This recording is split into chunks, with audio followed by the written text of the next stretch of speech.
I know I keep saying this, but come on, this was another awesome project. I really like it. But let's take a look at the code and see what sort of comments we can make or what improvements perhaps we can make.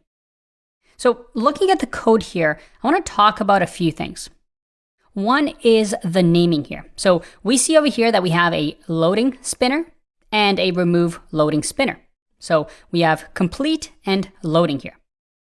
Okay, now if we take a look at the script and let's say we're a new programmer that's joining the team and it's taking a look at this code. Now, because this is in a single file, we only have 64 lines of JavaScript. It's not hard for us to say that, all right, well, here's a comment, loading spinner shown, remove loading spinner. Okay, and then we're getting the quote, we're loading the spinner, and then we're completing the spinner loading. But how can we improve this? You see, naming things in programming is super important because names are part of what allows us to describe what our code does. Remember, most of the time when we work at a company, we are working with others. And when we work with others and we didn't always write the code or people see our code, we want to do our best job to make sure that people understand our code. One of the toughest things for a programmer to do, especially ones that are just starting, is to make their code clear and understandable. I argue that the best programmers are not the ones that are clever that can do all sorts of tricks with code. Instead, they're the ones that when you look at the code, you understand. You think, wow, that's so simple. I like how they did that. So how can we improve the readability and the naming with our variables here?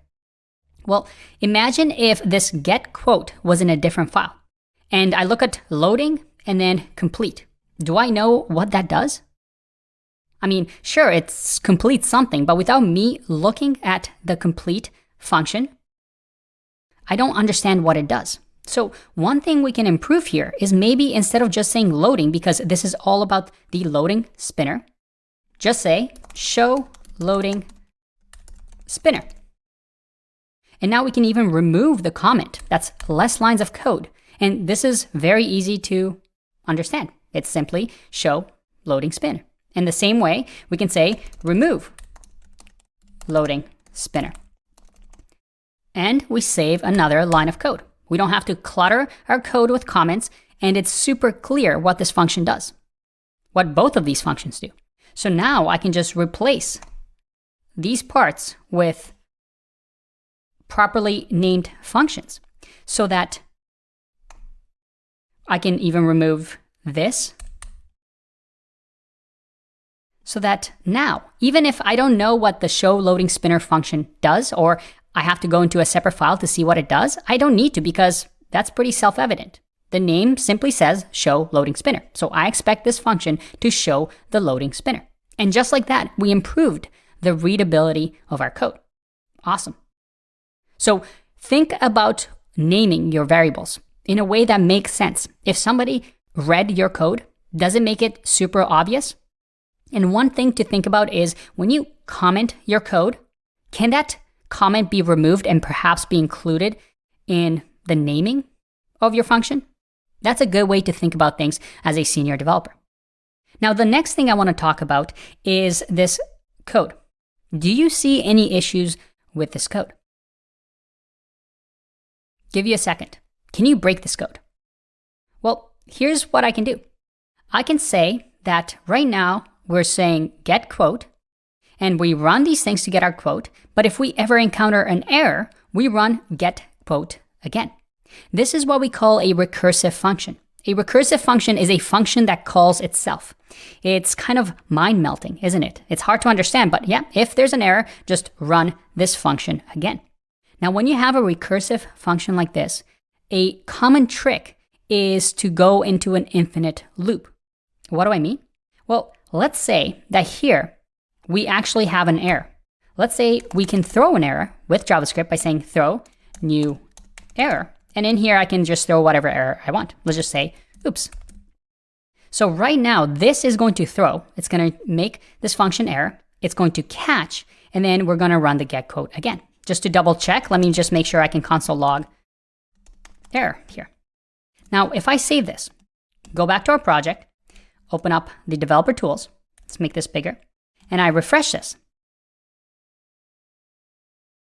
Okay, nothing's happening. Okay, it's starting to spin. That's good. That's good. Oh, look at that. I get errors. Oops. And it keeps going, keeps going, and keeps going, and keeps going. Why is that? Well, because I'm constantly running the getQuote function. If I go to my network tab, check this out. Look at all of this. I keep making the same API request over and over and over and over. And look at all this data that's being transferred. Not good, right? We just broke our code. So let me stop this. How can we fix that? Well, we want to make sure that right now, the way we have it, we're assuming that there's no errors in our code, because if there are errors, we get this infinite loop. So some of the things that we can do is maybe we have a counter. We create a variable that does maybe count up to 10. And once that counter is up to 10, then we stop running the getQuote because obviously something is wrong. Maybe we send an error to the user saying, sorry, there's something wrong with the page, instead of keep running it and running it and running it. So it's a good idea to always look at the code and try to break things. Does the code make sense? What happens if something errors out? When we get an error and purposefully doing an error with the code, does it work as expected? And this is where testing comes in. By writing tests for this script.js, maybe we could have avoided this issue. We could have tested out our code and seeing, hey, what happens when we throw an error? All right, that was a fun one. There's a lot more to cover, so I'll see you in the next one.